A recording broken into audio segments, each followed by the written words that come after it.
one of the people in our party can't have wheat. And I specifically requested our server Relix because we know he's a great food allergy server. And he did such a great job for her. She's 18. She just graduated high school. And she said she's always going to remember this vacation because of what good food she had.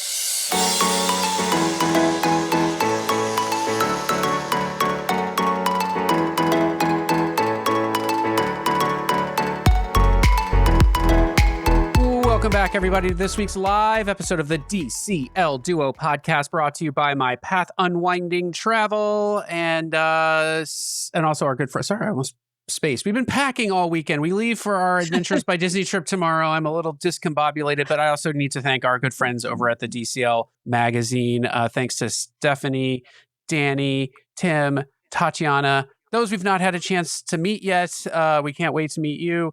But if you have not already, please head over to dcl-magazine.com. That is dcl-magazine.com and subscribe today. If you use code DCLDuo, that is code all caps, DCLDuo, you can take 10% off everything in the DCL magazine store and the other stores for the DLR magazine, the WDW magazine. They got all kinds of stuff over there. It's great. Remember, showing our sponsors some love shows the show a little bit of love, and we love to show that love to our sponsors. So head over there, check them out. And without further ado, Sam, I think we should bring in our guests and talk a little Disney Cruise Line news. What do you think? Yep, ready? All right, here we go. Absolutely. I love it. Welcome back, Kelly, to the show. Kelly has been on with us several times before.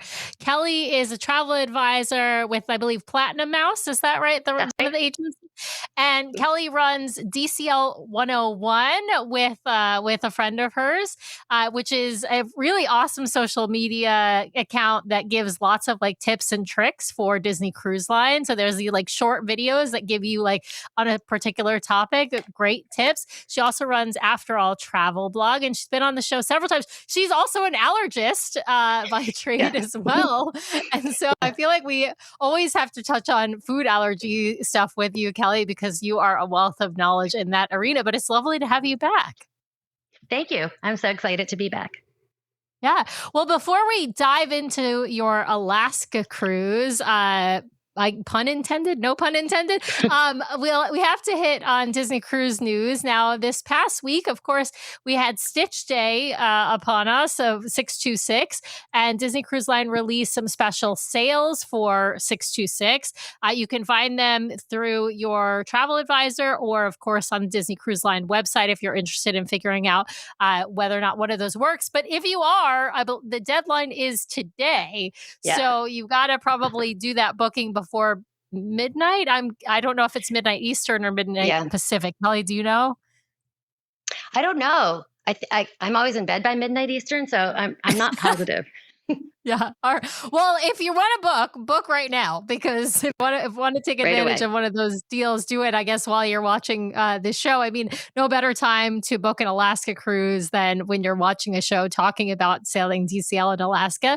The other thing I wanted to make sure to let you know is thanks to my friends, Tracy and Michael, who looked and saw in the DVC magazine. So Disney Vacation Club still does their own magazine. There are very, very few magazines out there besides obviously our friends at WDW magazine who have both the DLR and DCL magazine. But from July 22nd through August 26th, it's Welcome Home Week on Disney Cruise Line. Now, there's Welcome Home Weeks at the parks that have special either gifts or promotions, but on Disney Cruise Line, the special promotion is free popcorn for DVC members. So it's just, either you get a refill for your personal popcorn bucket, or they'll give you one of those, paper. It's not, you don't get like a free popcorn bucket, but you do get the free popcorn.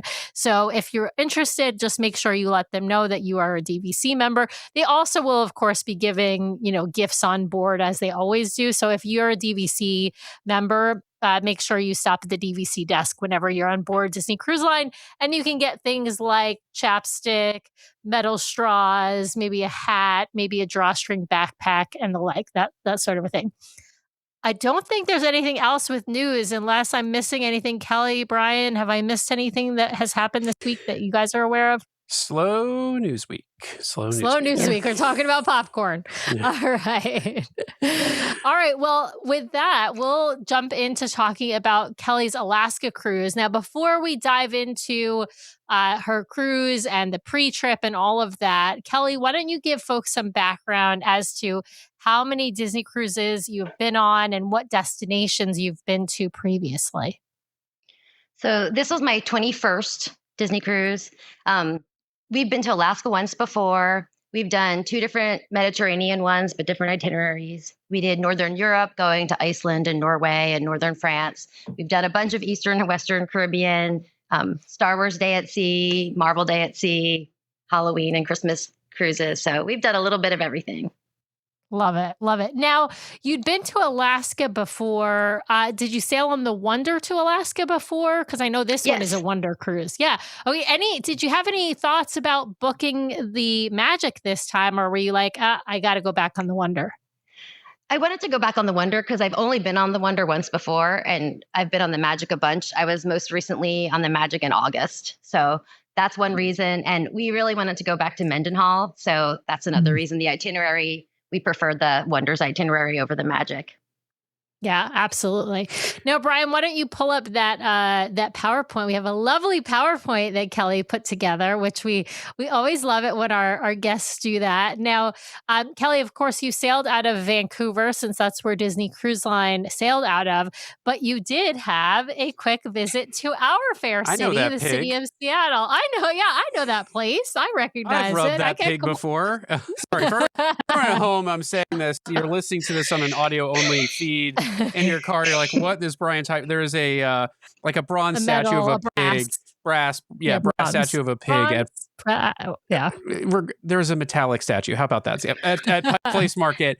And it sits right out in front of the market, and people love to take photos with it and rub it for luck and things like that. So anyway, yes, that's what I mean by the pig. But Kelly, what did you do in Seattle? Where'd you stay? What'd you get up to?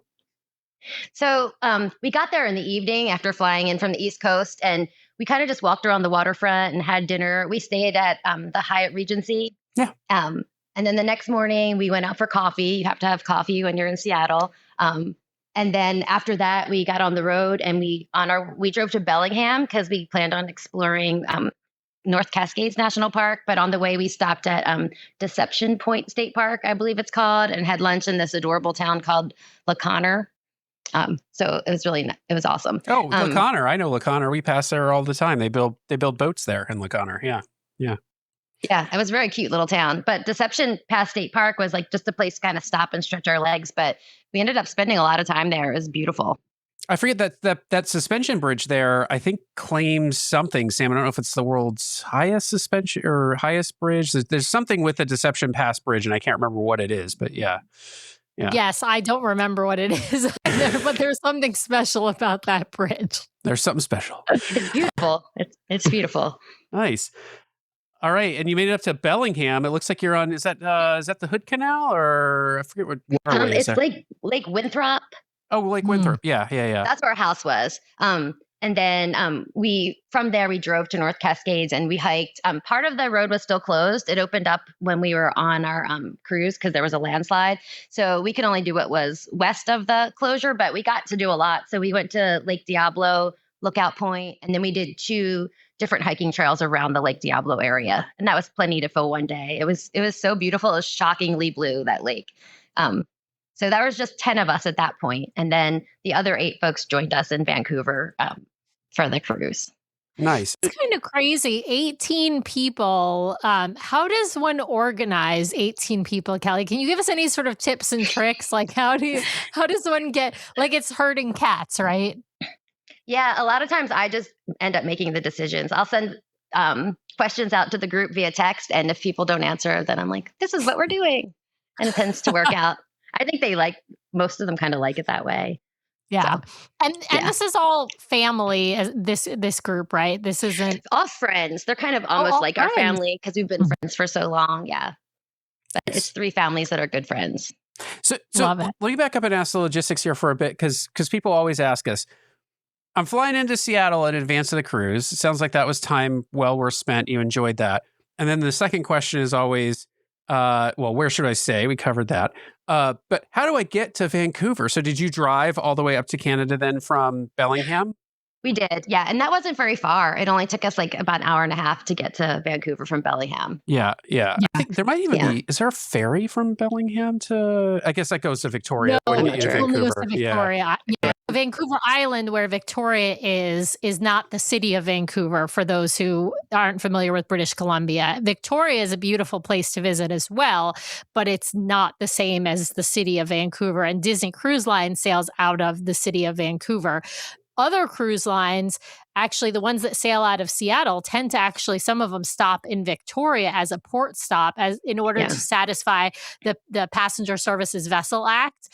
They actually stop in Victoria often for like a half day or a full day. And that's where you can see like the Bouchard Gardens. But yeah, Seattle and to Vancouver, not counting the border crossing, meaning like waiting at the border crossing, is about a 3-hour drive. And so from Seattle to Bellingham's about an hour and a half, and then Bellingham to Vancouver about another hour and a half. So other than the waiting at the border, it's a fairly easy drive. Speaking of, how was the border crossing for you? I find that getting into Canada is quick. And I don't know, did you fly back out of Seattle then after the cruise? Or did you do a one-way rental and fly back out of Vancouver? Yeah, we did a one-way rental. So we flew home from Vancouver, but we were worried about the crossing. So we even were like looking on wait times to see if we should use the alternative crossing, but we didn't wait at all. I think we did Peace Arch Crossing, I think it's called. No wait, we just drove right up. So it was nice. Yeah, it tends to be a short wait from US to Canada. It tends to be a longer wait from Canada back into the US. If you have global entry or Nexus passes, you can go in the fast lane, but everybody, like, it's basically like a fast pass. You're still in the lane and you still have to talk to them, but it's quicker. But everybody in your car has to have one of those. Well, Ed may know this better because we use Nexus, which is specific for states bordering Canada. You go up, you do an actual interview with a Canadian customs officer, a U.S. customs officer. They run background checks. And so it's supposed to speed. I don't know that global entry gets you the fast lane access because you don't go through all that rigmarole.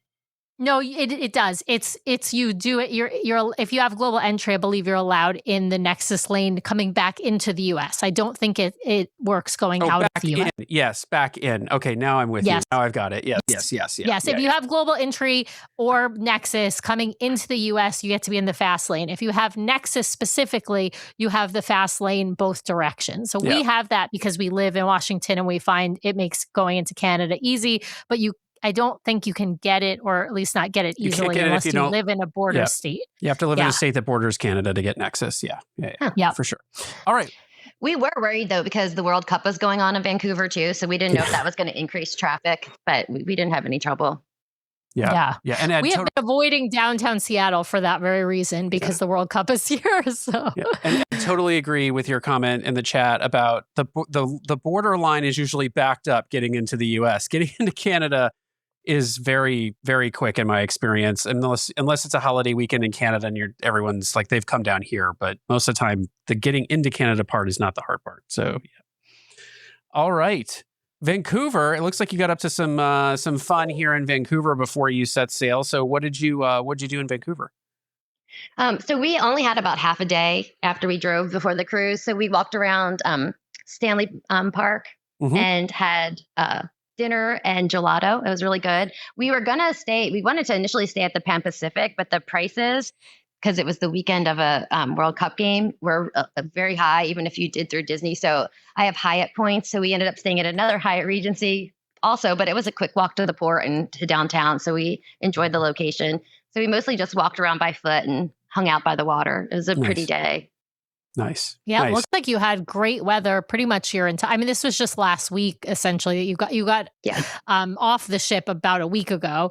There was great weather in the Pacific Northwest. It sounds like it was probably great weather in Alaska as I mean, that is technically still the Pacific Northwest. It's just a lot further north than the Northwest.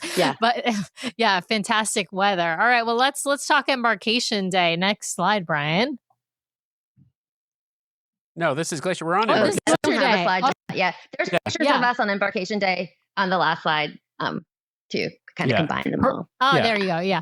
So how was Embarkation? Was it a pretty smooth process for you getting out of Vancouver? Yeah, I think everything went well at the port. We had an early arrival, like very early port arrival time, and we got there about an hour after. So they just like had us bypass a lot of the line. So that went well. And then we split up for lunch. Some people went to the cabanas, and I went to Tiana's place, which it was really nice. It was relaxing and quiet when we were there. Nice. That's because you're the professional, Kelly. You know better than to brave cabanas on embarkation day. Some I love cabanas, but not on embarkation day. It's a mess. It's so crowded and suitcases everywhere and long lines. Absolutely. All right, tell us. I want to ask. I want to ask a couple of pre-cruise things here really fast before we dive into the cruise itself. So, how was all the pre-booking, the activity stuff? Because these Alaska sailings, like, there's some great excursions, but they can book up quickly. And so I'm just curious, how was it getting the excursions you wanted ahead of time? And then I'm curious how you did staterooms on board, given the sort of size of the family and the party you're sailing with. So stateroom wise, the 18 of us were in 5 staterooms. So we had 4 veranda staterooms and 1 inside stateroom. We had some kids in the inside stateroom and they would come over to use the veranda, but we booked 3 of them early, all on the same day. So they were connecting. So we had the stateroom host open them all. And so we had this giant veranda and we were almost the very aft of the ship. So we had great views and we spent a lot of the morning of Glacier Day out there and a lot of other days just hanging out there together. We would order room service and that was a really fun part of the cruise, having that giant veranda with all of our friends. Booking excursions, we only did a couple through Disney Cruise Line. We did the Glacier Day through them, obviously. And some of our friends are silver. So I was worried that we would have trouble getting all on the same Glacier Explorer, but we didn't have any trouble. I had initially booked both time slots for myself and to see which one they could get. But then we all ended up choosing the 3:30. So that worked out well. We booked the Lumberjack show through Disney. And then for some of the excursions, we did very active, kind of strenuous excursions. So we had one 70-year-old in our party. So she did a couple separate excursions from us. And then the little girls were too little. So they went on the dog sledding one. And I was also worried they might not be able to get that. So I was able to book it under me and then change to their name so they could get it. So yeah, we got everything that we wanted and it worked out really well. And then the other things that I'll talk about, we did through private excursion groups. Yeah. So great tips for strategizing for those listening, watching.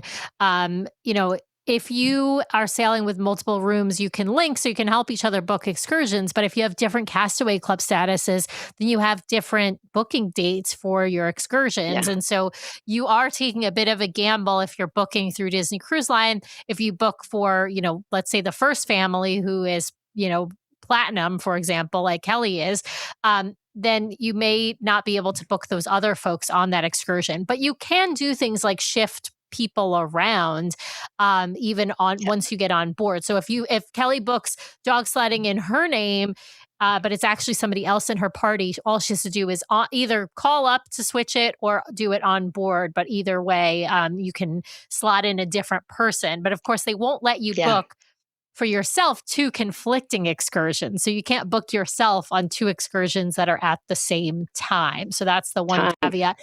Yeah. But if you can do 2 excursions that stack, that are one's in the morning, one's in the afternoon, or you can, of course, book one through Disney Cruise Line and book another one privately. And Disney doesn't know that they conflict, so it's not a problem.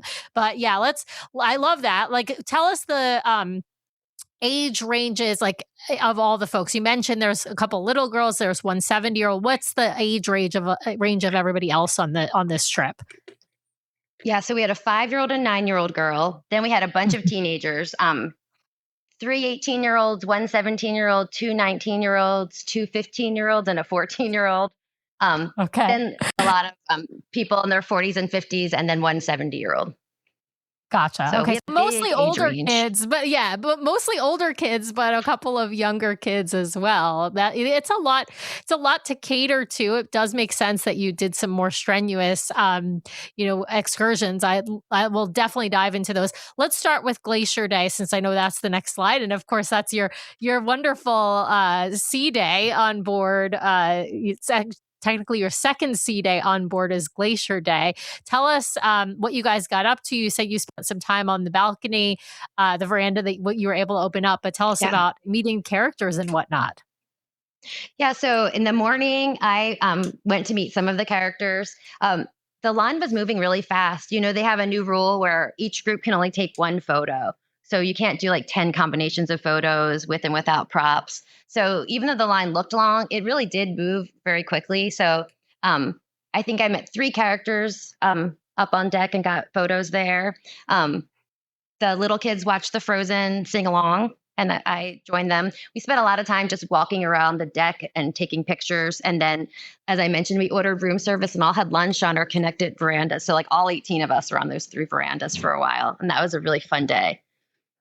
That's awesome. Then we had the 3:30 Glacier Explorer. I wasn't sure if Disney would let me book both Glacier Explorers for myself, but they did let me book the 12:30 and the 3:30 when I was waiting to see what my companions could get. And then we canceled it. So I thought the 3:30 one worked out nice because we had time to see the characters and then also to have lunch on board so that we wouldn't have to rush the kids to all finish lunch in time to get in line for the Glacier Explorer. Mhm. So we had a little bit of Absolutely. drizzle on Glacier Explorer Day. But on the Glacier Explorer, we saw lots of whales. We saw lots of seals. We got really close. We saw this giant iceberg that looked like, everyone said it looked like Elsa's palace. It was really cool. So they went all around it for us. So it was just a great day. Nice. Yeah, I loved Glacier Day. I think it's like I mean it's like quintessential what you think of as an Alaska cruise, right? Like that's like the money shot when you see like the Dawes Glacier in front of you and you're approaching it either on the cruise ship or on the Glacier Explorer. I want to call out one comment. I know the answer to this, but it's in the chat. But in case folks are watching and aren't seeing the chat because they're watching later. Oh, I was going to ask that question. Actually, I see the photo, not the chat. Yeah. It's the Helly Hansen jacket that Kelly's wearing. It's a Helly Hansen Mickey jacket. I don't know if they still sell them in Norway at Epcot, but they have in the past sold that jacket in Norway at Epcot. There was briefly a Disney Cruise Line version of the jacket. There's a men's version in black. Brian actually has the men's version, or not in black, sorry, in navy blue. Brian has the men's version, but the women's version, I think, only came in white, which is the only reason why I did not buy that jacket, because I don't want a white jacket, because I know, like, you kept it beautifully white. It is hard. Yeah, I just know that it'll end up being like, dark gray if I buy a white jacket. So, yeah. So I saying did they get mine still in the sell them Norway as a few Pavilion. weeks ago. Sorry, where did you get yours? I got mine in September in the Norway Pavilion, but they had a white Disney Cruise Line one for women and the navy blue one on our cruise. They had plenty of them. They didn't like run out. When I had done the Iceland, Alaska one, Iceland, Norway, they ran out like just a couple days into the cruise. But this time I saw them every day in the stores. Yeah, I think it's a great jacket. Again, if they only had a different color, because I cannot buy. I have one white like wool coat that is like an off-white, and I never wear it because I'm afraid I'm going to get it dirty. All right, Brian, let's look at the next slide. Glacier Explorer here's Day. from the Glacier Explorer. I love that you got to hold the big piece of ice, Kelly. Yeah, that was fun up on the top deck of the Glacier Explorer. And the water was so blue. You can kind of tell on the picture with all the seals. It was a really pretty blue color because it's glacier water, I guess. And then I tried to get pictures of the whales, but anytime I tried to get a picture, I would only get like that, like their blow, but not the whole thing. So very cool. Even the kids liked it. My son was skeptical. He was like, I don't think we're going to get any closer than this ship is getting. But then after we did it, he was like, oh yeah, that was awesome. That's awesome. I will say we saw some seals, but we did not see any whales from the Glacier Explorer. We had seen some whales earlier in the day kind of coming into the fjord, but just from like our veranda, but we did not see any that close to the glacier. That's pretty cool. Love it. We saw some earlier in the day too. The day before I had done the Art of the Theme tour during the sea day, and the cast member told us like at 9:30 in the morning, wherever we were sailing through is where they see the most whales. So we made sure everyone was out there then, and we did see a lot of whales at that time. It was really cool. Oh, that's a good tip. I feel like that's around when we saw whales on ours as well. Like it was that morning coming into the fjord. How was the weather for you overall across the cruise? Cold, rainy, sunny? Like what was going on? It was pretty warm. So 2 of the days were like in the 70s and sunny, and they had a heat advisory, and they would say things like, make sure you stay hydrated, which it's 100 where I live. So I thought that was funny. um, then on Glacier Day, it was like low 40s, and it would drizzle intermittently. So it was a little bit cooler, and it certainly got cooler when we were on the smaller boat going faster near the glacier. On Skagway Day, we had a little drizzle in the morning, but by the time we did our hike, it had stopped raining and it was probably in the 50s. So it was really, the weather was great. Nice. I couldn't have asked for better weather. Nice. Yeah. How are the lines? You mentioned the lines looked long, but they weren't. But they moved fast. How many characters did you end up waiting for? And did you find, like, if you had wanted to, could you have seen like every single character, or do you think that wouldn't have been possible? I think if you wanted to, you definitely could have. Just like go back and forth, because for Pluto and Donald, I probably waited less than 5 minutes. Wow. Oh, wow. So I lined up early for Mickey. He was the first one. So I got in line about half an hour early because I didn't know what to expect. And then I happened to run into Minnie Mouse in the hallway. So I didn't then wait in line for her. So I only did 3. But if you had time, you could go back and forth, and you're out on deck and you can see all the beautiful scenery. It's not like you're waiting in line inside. So yeah, I think you definitely could do it and still probably have time to do the Glacier Explorer. How full was the sailing? Did it feel full? It felt it felt empty to me. And I kept meaning to ask my server every night, like if they were at capacity. I had looked online like shortly before our cruise, and I didn't see many staterooms, but I've been sailing on the all the Wish class ships lately, and I think that might be why. And then also we would go in the hot tub in the rainforest a lot, and no one was there. I don't know if people just weren't going there because it was Alaska, but it really felt very very empty to us. Like it felt like one of the post-COVID cruises. Wow. Well, and you're still talking about like basically the middle of June. So most people are out of school. I mean, that was like our last week of school. So but a lot of places finished like the week before, right? We only had through, I think on the week you were on, we were in school in session through like Wednesday or something. So, but a lot of people are already out of school. So it's surprising. But, I have seen a lot of the Alaska sailings even coming up on these like sales and stuff, because I think with just the capacity of having 2 ships there and the fleet being so much larger now with 8 ships, or 7 in the US really, but 8 ships total, I wonder, I wonder if that's why. Were there a lot of kids on board? Ed in the chat was saying how crowded is somewhat dependent on how many kids are on the cruise. Of course, more kids, I feel like it feels less crowded on the ship because a lot of the times the kids are in the kids club, and so the adult spaces are not oversubscribed. And so the only musical we went to this time was Frozen, and we had late dinner, so I didn't see that many kids. I felt like it was less children than I see on a typical Caribbean sailing, for sure. Interesting. Yeah. All right. Well, let's go to the next slide. Here's Skagway, the White Pass Railway. Tell us now, tell us which White Pass Rail, there's several different excursions you can book. Did you book this through Disney or separately? And what specifically did you book? Because there are a couple different options with the railway, I know.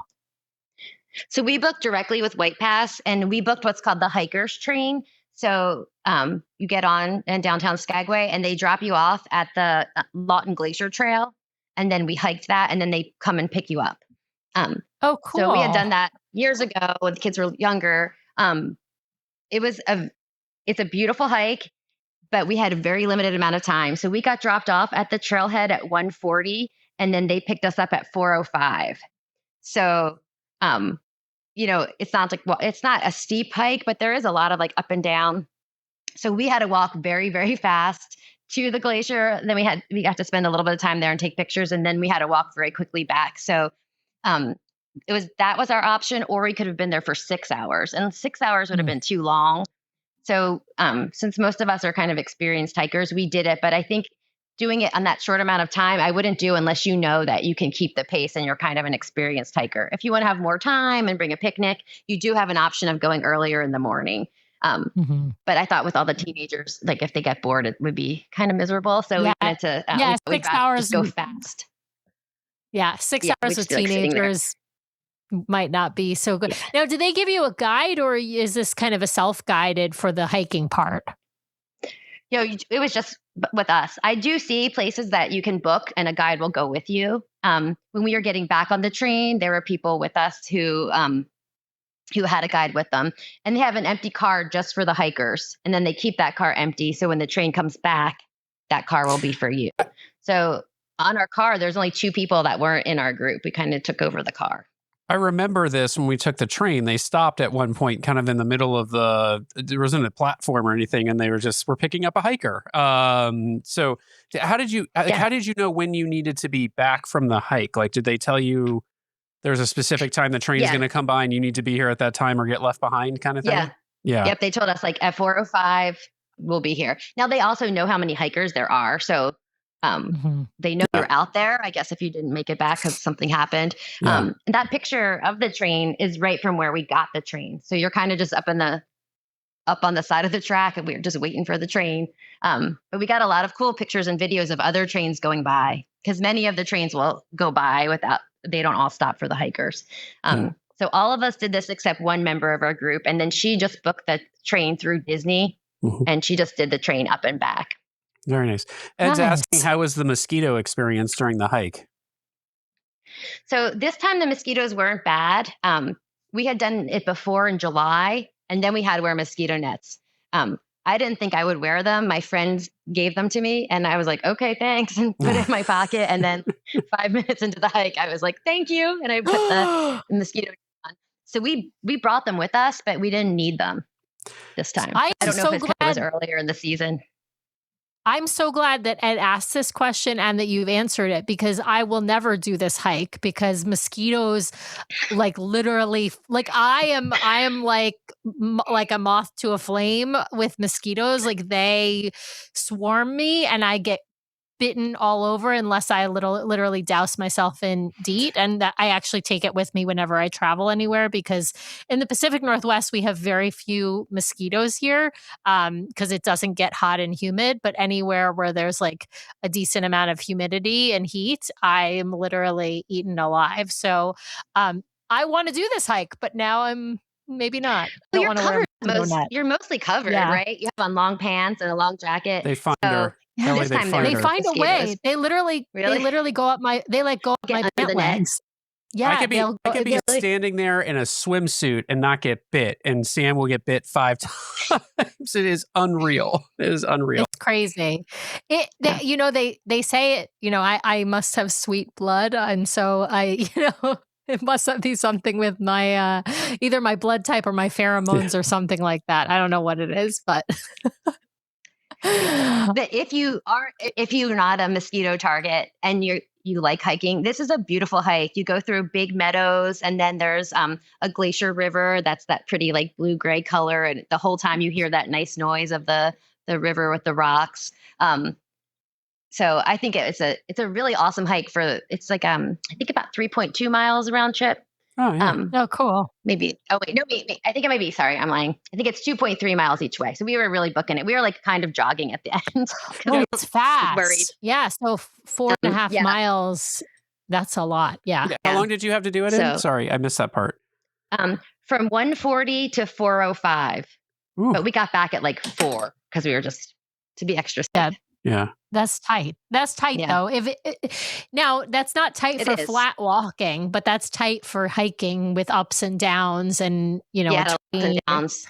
Yeah. And also just any uneven terrain, right? You can't walk like you're not power walking when you're on when you're on the trails. It's not like walking on the sidewalk. Yeah. All right. Well, sounds cool. All right. Mendenhall Glacier canoe-and-hike.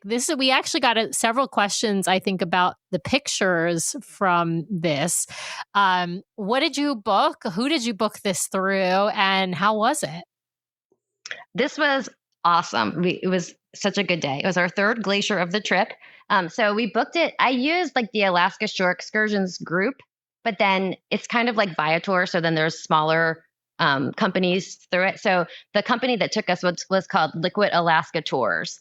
And we did the Mendenhall Glacier Ice Adventure was the name of our package. And they were fabulous. They were so professional. They gave us all of our gear. They gave us dry bags for the boat, packed with snacks for us and everything. Because it's hard to bring snacks off the ship and all. So they met us downtown and they took us on 2 vans to the Tongass National Forest. And then we got on this one giant canoe. So for this one, the little girls didn't go. So there 14 of us went on this. And then we had 2 guides. So there's 16 people on this massive canoe. And they taught us how to paddle in unison. The views were amazing. We could see Nugget Falls and the glacier.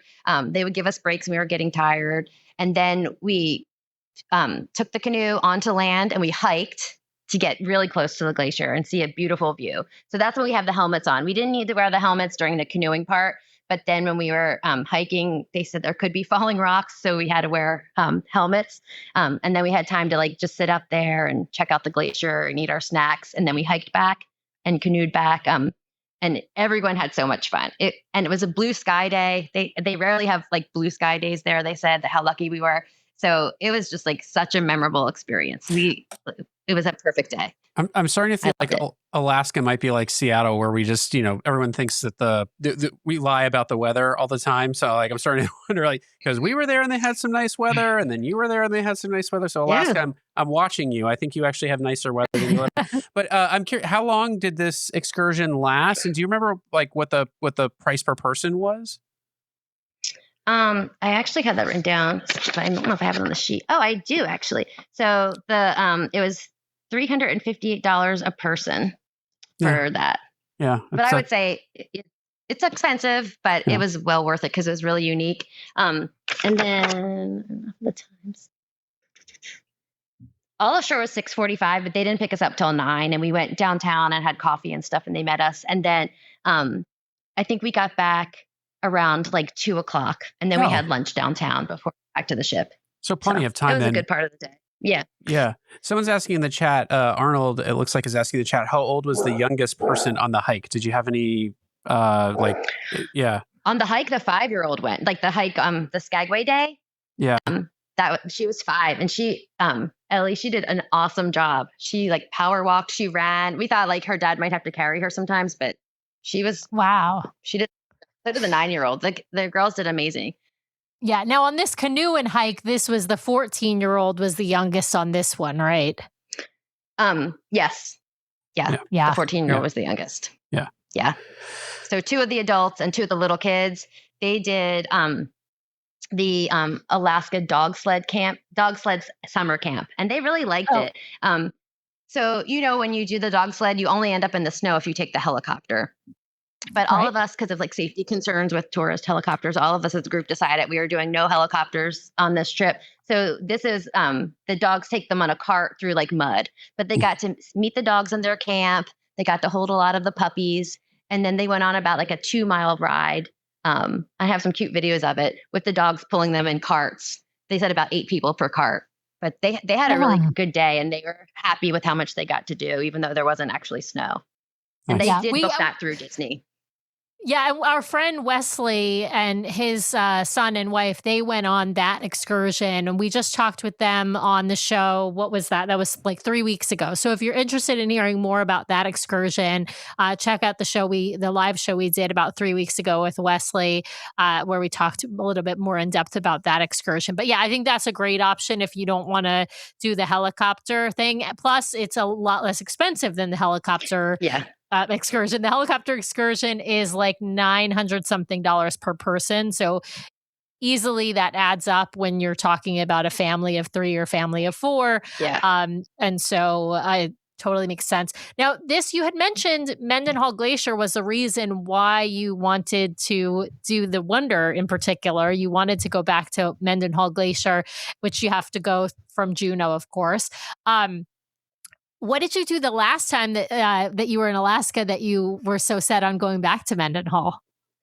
We just did hike around there then. So we went to Nugget Falls and then went a little bit past there. But the glacier has receded like dramatically since the last time we were there. It's not in the water at all anymore. Now it's only up on the rock.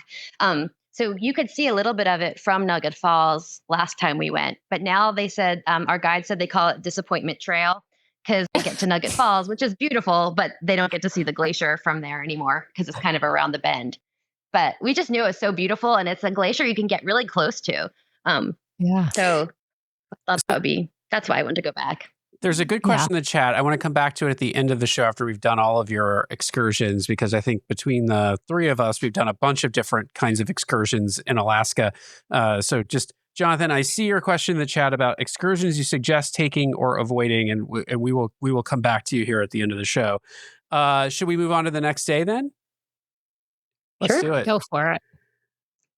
Ketchikan, it looks like, drive your own rib boat. Nice. All right. So tell me all about this. This looks like fun. I might want to do this the next time we go to Alaska. That was a really fun day too. And so that day, our all shore time wasn't until 11:45. So in the morning, my daughter and I got massages at the spa before we went. And then they met us right downtown, right outside of the port, and they drove us about 30 minutes. And then that top left photo, it's an old cannery that's beautiful. And now they use it for weddings and events. So that's where we met. And they had a whole bunch of suits you could wear, like rain jackets and rain pants and boots, but it was so hot that you didn't even need it. We ended up taking our regular rain jackets off even because it was so warm. You do have to be 25 to drive your own boat. So our 18 and 19-year-olds were kind of disappointed. But they understood. Well, it takes me out of the running immediately. Sorry, Sam, we can't do that. So too young. Too young. So we broke into a few boats of 4 and then one boat of 6. And they tell you where to go. We saw bears. We saw eagles. Then they threw fish to feed the eagles, and they were landing like right next to us. We saw a whole bunch of seals. We saw these cool logging boats and got to learn a little about like the logging industry. And it was just really fun. We got to go fast. So everyone really liked that too. It was another really good day. And this is the only excursion that all 18 of us did together. When we were done with that, can I just ask who you booked this through? Because I know you didn't book this through Disney Cruise Line, so I'm curious. Right. So I did it like through that Alaska Shore Excursion company, but the company that was our tour company was called Adventure View, VUE. So Ketchikan Adventure View, and it was called the Zodiac Wilderness Zodiac Boat Tour Quest. Nice. Just and to then jump in. Afterwards, sorry. Go ahead, Kelly. Up on the they met us up on the dock of that old cannery, and we had beer, wine, or soda tasting. So they had asked us what we wanted before, and when we got there up top, they were all ready for us, and then there were a bunch of snacks. So it was cheese and crackers and then reindeer sausage. I'm vegetarian, but everyone else really liked the reindeer sausage. So after riding the boats, we probably spent about 30 to 45 minutes doing the tasting. We did rush a little bit because we had to get back for the lumberjack show, but it was a great day and the weather was glorious again. There are a couple comments in the chat here I want to cover off. So I think you mentioned, so Ed's asking, did they have specific routes you take for the rib boat? It sounds like you guys were sort of told kind of where to go with the boats. Yeah. So there was a guide in the first boat and then a guide in the last boat. Okay. And so I was in the boat with the little girls. So most of the boats had 6 people, but I had 4 people, excuse me, and they went a little faster. I was in the boat with 6 people with the little girls, and we were up in the back. But we would come together too at different points, and they would, teach us things and tell us about the environment. So yeah, you have to follow a path, and they don't just give you the boat and say go. They're with you. Yeah. This isn't the I forget what they call it at Castaway, like the hang on to the rib thing on the back of a boat for dear life as they speed you around the ocean there. Yeah. And then Wes, I see your comment in the chat.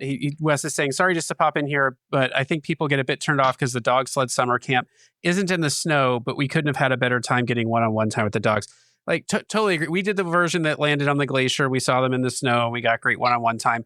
I think the only thing that tends to turn people off about the other experience, Wes, is We've heard from people who are like, I came back totally covered in mud. Like my clothes were just covered. And so I think there is a trade-off there because we did not experience that with the snow version of the of course. Yeah. So yeah. But there is, like I said, there is a very different price point, and there is also, of course, the issue of some people are scared about taking a helicopter, and I completely understand that. If that's something that you're either nervous about, if either you're scared of heights or you're just nervous about the safety issues with a helicopter, I can understand opting for doing the summer camp. Holly jumped in the chat as well, and she said they did the summer camp and it was the highlight of their cruise.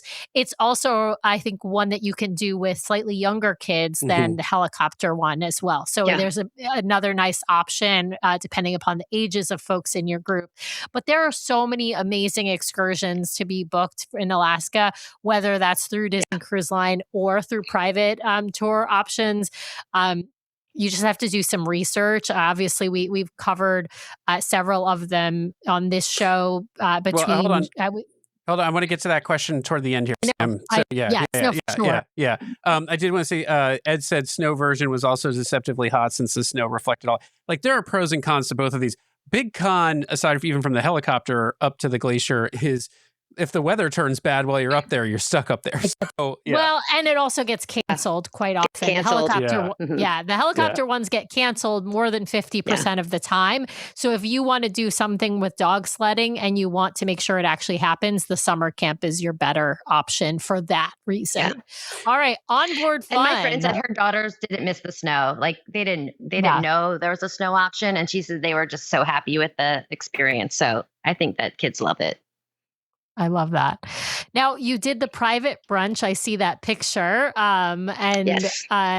love that. That's such a great option for those who don't know. Kelly, why don't you tell folks how it is that you can book the private brunch in the Palo Room on board one of the ships?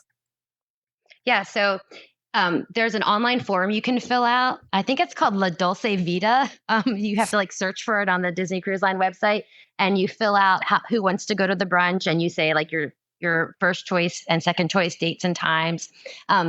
They don't tell you till closer to the cruise, so they still recommend that you book the Palo brunch spots that you want in before that. So we all had it booked, but then if you book if you do get the Palo brunch in the private dining room, they'll automatically cancel everybody's brunch reservations who's there, and you need to have at least 10 people in the private dining room for it to happen.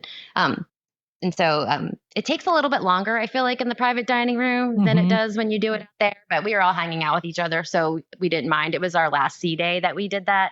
So we've done that now on the Wish and the Treasure, and then now on the Wonder. Oh, we did on the Magic too. I think it's really fun, especially if you have a big party. Yeah, and I think just try everything. Yeah, I think on the Wish class they'll do it actually with 8 as a minimum, but I think on the but I think on the Magic and the Wonder, I think you're right. I think it is 10, and the maximum number is a little slightly different as well, and it just has to do with how big the space is. The space is actually really. Like, I think the prime space is actually on those classic ships, the Magic and the Wonder. I think have the, in my opinion, I don't know about that. I don't know. They're both beautiful. That's nice. Yeah. That's true. It does have the balcony, and it's beautiful. But the table's not quite as big, actually. Even though the room is big, the table's not as big. If that that makes sense. Yeah. Well, yeah. And so you mentioned the rainforest room, private brunch. What kinds of activities did you guys get up to? I mean, it's always a packed cruise on Alaska because you're spending these longer days at port. You mentioned also you went to the lumberjack show actually in Ketchikan. We did. Yeah, I want to hear what you thought because we've heard mixed reviews. Yeah. So the last time we did it, we really loved it. This time we did the Disney one just because the time worked best with returning from our other port adventure. And even the little kids felt like it was way too much Goofy. So Goofy came out at the beginning and did a really long calisthenics routine that didn't really have much to do with being a lumberjack. So I thought it was a little bit too much Disney. And I felt like it cut into the cool part of the lumberjack show. So I don't think I would do it again. And I think most of our group I don't think anyone in our group liked the lumberjack show this time, sadly. Yeah. I mean, that's the only one we didn't like this though. Yeah, that seems to be you're not the first person who said that to us. So that seems to be a bit of a consensus that it definitely still caters to the younger crowd more than like, so let's say the teenage crowd as well. Yeah. So but even the 2 little girls didn't like it. So no one liked it. No one liked it's it. okay because the rest of that day was perfect. So we're fine. Yeah. I was going to say, why don't we pause here and let's actually talk about, like, I would love to roll through 2 things with each of us, and I will go last. One excursion that you highly recommend. Like, it was like just, I mean, Alaska let me just say this. Alaska is like, for me, was just an amazing cruise. It is easily top 3 Disney cruise line. It may even be top 2. I'd have to think hard about where it lands, but it's easily top 3. I'm itching to go back. Like, I cannot wait to go back to Alaska with Disney or even another cruise line. Like, it was just so amazing up there. Lots of great things you can do. To the question that was asked in the chat about ones you recommend and ones to avoid, I have not yet heard an excursion I would completely avoid. I think there's ones that I would prefer to do over others. But with that said, why don't we go through? I want to hear from each person one excursion they would just highly recommend, and 2, something unique on board that you have to do while you're in Alaska. So let's start with our guest, Kelly. Let's start with each of us will give one excursion that you've got to do it. So Kelly, you go first. It could be from your previous sailing or this one. Yeah. So, it's a very close between our Skagway Glacier hike and Mendenhall, but I think the Mendenhall ice adventure we did with the canoe and the hike, that was just perfect and like our quintessential Alaska. So that's the one I would say if I could pick one to tell people to do, it would be that. Nice. Sam. I love that. I'm going to let you say the dog sledding, so I'm not going to say the dog sledding. I'm going to say dogs. I might say liars. I don't know. Maybe. I'm going to say the Glacier Explorer. I don't know that you have to do it every time you sail to Alaska, but the Glacier Explorer is that boat that you get on Glacier Day that gets you closer to the glacier. And like I said, I'm not sure you have to do it every time you do Alaska, but I was surprised by how awesome it was to be that much closer to the glacier than when you're on the ship. And I know that like you can get great views, you can still get great pictures from the Disney Wonder or the Disney Magic. But I thought it was just incredible being able to get that much closer and being able to see the seals and being able to like hear the sounds of the glaciers calving. I thought that was so magical. And yes, it's kind of expensive, but like $350 a person, I want to say, or around that. I don't remember the exact amount, but I think that was awesome. And I think if you are going to Alaska, I would put that on like the must-do list. Brian?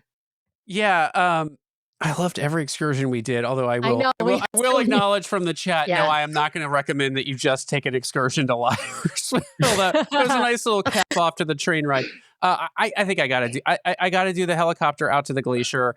I do like Ed's comments here about you can just do the helicopter to the out to the glacier, over the glacier. You don't have to land and see the dogs. But I will say, like, the highlight of that was getting to see the sled dogs and learning about them and hearing the stories from their owners about why they're even raising these dogs and what they're. So I absolutely loved the helicopter portion of it. And I loved the sled dog portion of it. And we also happened to it was gorgeous weather, and so lucky. Yeah, so we just got really lucky and being able to do it. I would say always have a backup plan for that day if you're choosing one of those like helicopter excursions. But I absolutely loved it, and I'll say just real quickly, I don't know if you would both agree, but what I loved most about the Alaska cruise too is the port days were long, and you could go do an excursion, and then you could also still see the town and wander around and maybe grab a bite to eat or grab a cup of coffee someplace. So I think that is so great with the Alaska sailings that you get such a good amount of time in these ports. So, all right, let's go back, and Sam, I'm going to start with you this time. What's one onboard activity you must do if you're going to Alaska? I think I already know where Sam's going to go with this. I think everyone in the chat knows where Sam's going to go with this, but Sam, I'm going to hand it over to you. I'm going to cheat and give two. One is pictures with the characters. You have to do the pictures with the characters when they're in their Alaska gear. But the one that you must do is you must do dueling pianos. Dueling pianos in Azure or in what's the Fathoms on the Magic. They bring on these. They're not actually cast members from Disney. They are a vendor. I can't even remember what they're called. They're based in Orlando, but there's this great company that they bring on that does dueling pianos, and they don't do it every night, but they do it like 3 or 4 nights of the cruise on most Alaska sailings. And it's like the most fun. If you've ever been to Jelly Rolls at Walt Disney World boardwalk that doesn't exist anymore, or you've ever been to what's the name of the place in New Orleans, Brian, that we like to get Pat O'Brien's. Pat O'Brien's, or like there's dueling piano bars in cities, not around the country, not everywhere, but in multiple major cities. And there's nothing more fun than to sing along with dueling pianos. Yeah. Kelly, what about you? That sounds fun. I saw that on our Navigator, the dueling pianos, but I didn't try it. I'll have to go back to Alaska. Next time, you got to go back to Alaska. Yeah, I think that there's so on board thing you have to do. I like to go to the Cove Cafe in the afternoon and get charcuterie and cheese boards, and then either sit out on the deck or sit on the veranda and just look at the Inside Passage or the glaciers. I think that's a great part of the Alaska experience.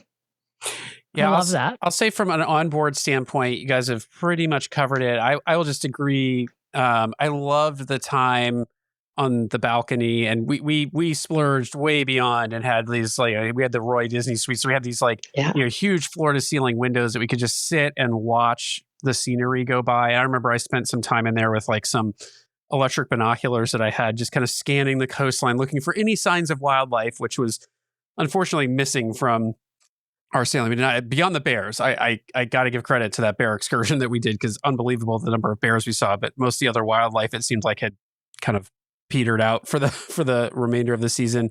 I wanted to answer some questions in the chat because we got a lot rolling in with recommendations and stuff. So Ed's clarifying that the Glacier Excursion he was talking about, they actually do land on the glacier and they walk you out near crevasses and things like that to show you how deep they can get. That sounds amazing. I might have to do that next time. We did that last time. Yeah. We got Annabelle's in. It is Piano Party. Wesley, thanks, Wes, in the chat. He's asking, is it Piano Party? Yes, that's the name of the vendor, Piano Party. Yes. And Annabelle's in Ketchikan is a fantastic stop for crab legs. I don't know if we went to Twisted Fish Company. Is that what it was called, Sam? To remember the name of. Yes, but we did that in not in Ketchikan. We did it in Juneau. Juneau, yeah. Yes. Yeah. So gonna add Annabelle's to the list. Linda, I'm hearing to set aside at least $1,000 to $1,500 for extra. We have said it before. I will continue to say it. The cost of the real cost of an Alaska cruise is like stateroom and then excursions. Like the excursions can they vary wildly. And they can be very expensive. And if you really want to experience kind of the wilds of Alaska, then these things get pricey if that's what you're going for.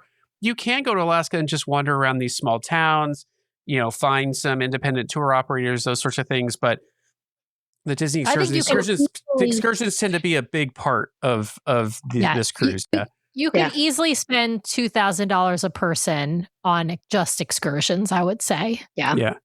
Our most affordable excursion was the train hike. It was only $106 per adult. It was a little bit less for kids. So that's not too bad. Yeah, for sure. And Ed's saying best activity on board is bring really good binoculars and watching for whales and sea life. Also watching the sunset at 10 p.m. at night. Yes, you do get the midnight sun effect up in Alaska the further north you go. So it's a lot of fun. All right, Sam, what are we? What else do we have to cover here? I don't know. Do we have any more slides? We do not. That is the end of the slideshow. All right. Yeah. All right. Kelly, I want to ask a little bit about the Disney difference. Because you have, obviously you've sailed a lot on Disney Cruise Line. You're a travel advisor, right? Do you think, Disney Cruise Line in Alaska is more expensive. It's more expensive than other cruise lines. It's also more expensive than a Caribbean cruise. Who is this kind of sailing for, and who is Disney in Alaska specifically for, would you say?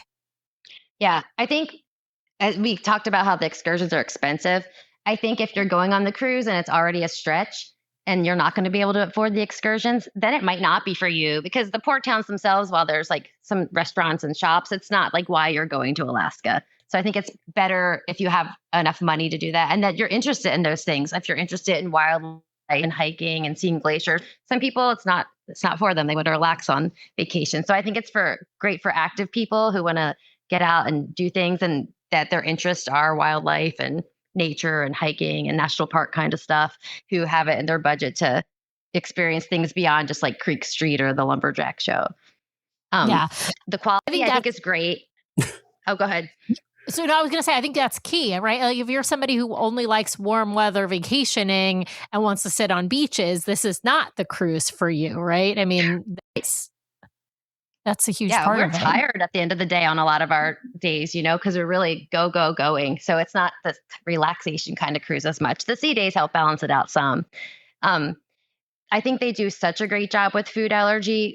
One of the people in our party can't have wheat, and I specifically requested our server Relics because we know he's a great food allergy server, and he did such a great job for her. She's 18. She just graduated high school, and she said she's always going to remember this vacation because of what good food she had. He would always help her pre-order every night, not just for the next dinner, but for her lunch and breakfast. So they don't just make sure she's safe. They made sure that like she was happy. Like they even made her chocolate lava cake. Took a couple nights for him to get that for her.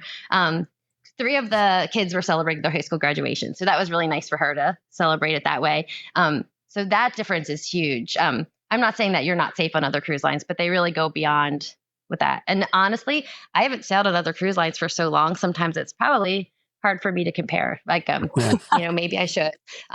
You're not nickel and dimed and stuff with soda packages and all, which I appreciate too. But we were very happy with it. I know, it doesn't go to into the national park. So some people prefer lines that do that. I loved this cruise. I think this might be my favorite Disney cruise I've been on. And I've been on a lot of good ones, but we just had such a good time. So I do want to go back to Alaska eventually. Maybe I should try a different cruise line to go into Glacier Bay. But that won't be for a few years. So I have time to think about it. Yeah, I sort of agree with you. Like Alaska and Norway probably top my list. And then after that, it's like the longer the cruise, the nicer and more fun it was kind of thing. So a couple of questions in the chat that I just wanted to address. So someone's Mark is asking, what's the best month to see bears on an Alaskan cruise? And late August, early September. Yes, because they are feeding. And so what we saw was you go to the hatcheries. We were down by a river. There was the park or the excursion we went with. Hatcheries. It took us down to a boardwalk, and they were right across from a bunch of hatcheries, and the bears are fattening for the winter. And so they were just down there in force eating as much fish as they possibly could. Kristen's asking, what would you suggest? I should step back and say, that's anecdotal in terms of I think the wildlife seasons vary. It's all weather dependent. There's a bunch of factors that go into this. We've heard plenty of people who went on that same excursion who's like, we saw like a bear. And so But they don't even offer the excursion that we went on. They don't actually offer it outside of August and September because if you went in June or July or even May, I guess there wouldn't be any bears in that location. That doesn't mean you won't see bears elsewhere, but they're not there at those fish hatcheries yet. And so that's why they do it in those months, because they are fattening up. So there's not a guarantee you'll see bears there, but that's the best time to see bears is at a location like that in August, late August, early September, when they're getting ready for hibernation season. Yeah. All right. What would you suggest minimum age for children if you want to make the most of the available excursions? Well, that depends. Are you willing to book outside of Disney? Because my understanding, and Kelly, maybe you can correct me if I'm wrong, is Disney has some minimum ages that they impose that are older than the minimum ages that a lot of the tour providers actually impose. That's right. Yeah. We've been able to do, not just in Alaska, but when our kids were younger, we've been able to do other excursions like scuba diving and things that Disney wouldn't let us do when they were younger. So I think it depends on your kids' tolerance. Like if you try to take your kids on a hiking trail and they won't walk and hate it, you might not like it. So I think it depends. You have to know your child too, if they would tolerate that kind of stuff. Yeah. But it's really fun, and it's very active. So I think like Europe sometimes can be kind of boring for kids if they end up in churches and museums and stuff. This is outside running around. They don't have to sit still or be quiet. So I think it's fun for kids. They get to see animals. I agree. And then I think we have active young kids. I think it's a great cruise. And then some discussion in the chat about whether they still do the talks. So the naturalist talks. And I was going to say, when we were on board, absolutely, they had a naturalist on board, and they would prep us for expectations for the next day. You know, talk about the glacier, talk about the wildlife, what we might see, bears, whales, all that sort of stuff. So did you have the same experience, Kelly? Yeah, we had 3 naturalist talks. I didn't have time to go to any, but some people in my group did. And one thing they told them to say, they said to look for a bunch of birds floating on the ocean when we were on Glacier Day. And then a lot of times you would see whales near there. And we did, because our Connor would be like, look, there's birds. And we would watch, and then we would see whales. So he learned something that helped us that day.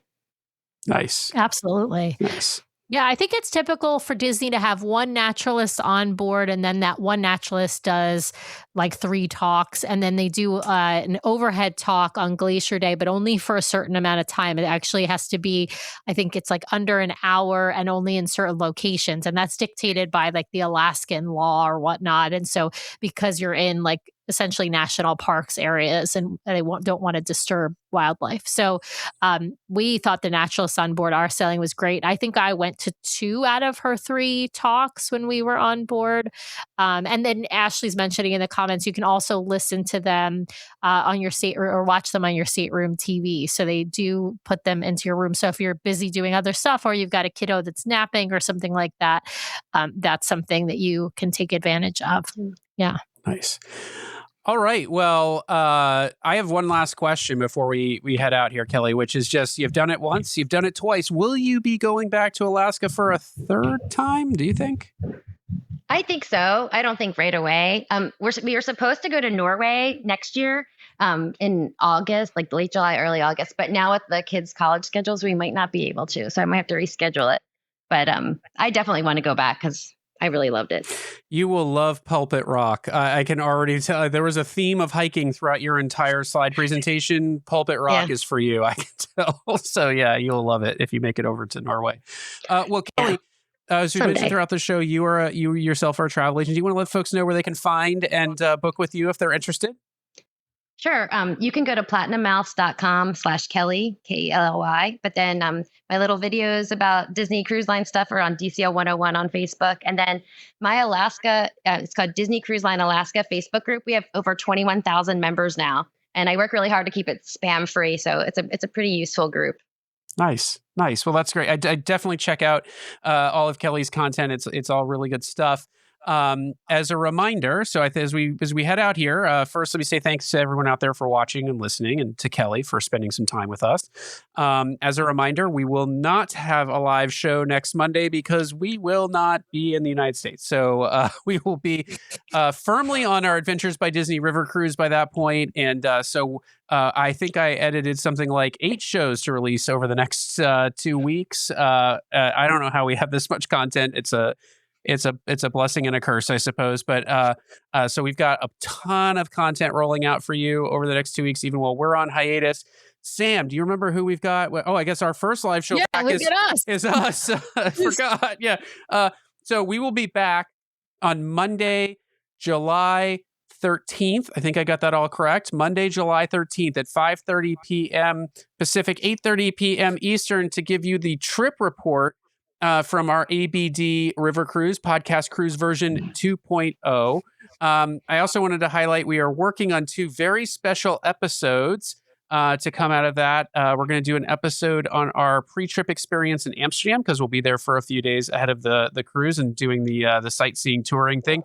And we are also working on a show to highlight some of the experiences from those who are sailing with us on the ABD River Cruise. That we're going to record both of those hopefully while we're over in Europe. And then when we get back, we've got some editing to do. They're going to be a different format of show, and we're excited to see if you guys enjoy the format or not. But it will be audio. Those 2 shows will be audio only. Audio only shows that we're going to be putting out. If you're familiar with a podcast called This American Life, we're going to try to emulate that by talking to a bunch of guests and other folks who are sailing with us and interviewing them about their experience and what they thought about it, but in a much more narrative format. So we're going to see how that goes.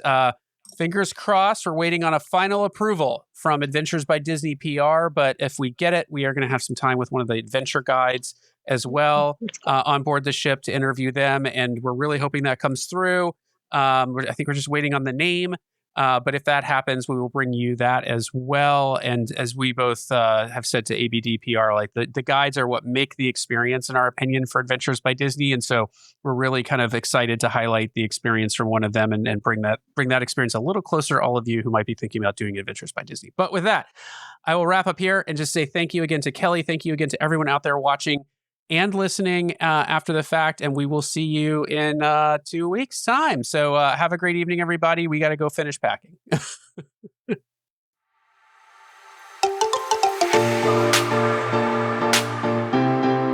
Well, thanks to everyone out there for listening this week. We really, really appreciate it. Be sure to subscribe to the podcast so you can keep getting great content from us every week. In fact, twice a week we publish shows. So be sure to hit the subscribe button to get all of those great episodes. And if you want to watch us live, we have a live show now every week, Monday nights, 5:30 p.m. Pacific, 8:30 p.m. Eastern over on youtube.com/DCLDuo. So be sure to head over and check that out. If you want to help support the show, be sure to hit those 5 stars on Apple Podcasts. And if you leave us a written review, a 5-star written review, we will read it at the top of one of our main episodes. So please head over there and hit those 5 stars. If you've got questions or you'd like to connect with us, the best way to do that is to head over to dclduo.com. It's got links to all of our things, full catalog of the podcast episodes, including a searchable catalog for the podcast, links off to our vlog, a link to our Etsy store where we sell some fun fan-inspired magnets, link to our Patreon if you'd like to help directly support the show each and every month. Just head over to the website or patreon.com/DCLDuo. Also has a way for you to sign up for our Substack newsletter that we're hoping to start really pumping out monthly here at least, and a few blog articles that we've written. So dclduo.com is the best way to connect with us. You can also, of course, email us at info@dclduo.com or reach out to us on our voicemail line at 402-413-5590. That's 402-413-5590. The DCL Duo podcast is not affiliated with Disney Cruise Line, the Disney Company, or the Disney family of theme parks. The views expressed on the show are solely those of the individuals on the podcast and in no way reflect the views of the Disney Company or Disney Cruise Line. If you have questions about a Disney cruise or a Disney vacation, please contact the great folks over at My Path Unwinding Travel or Disney directly or your own travel agent. Thanks again for listening, and we'll see you next time for another fabulous adventure with the DCL Duo.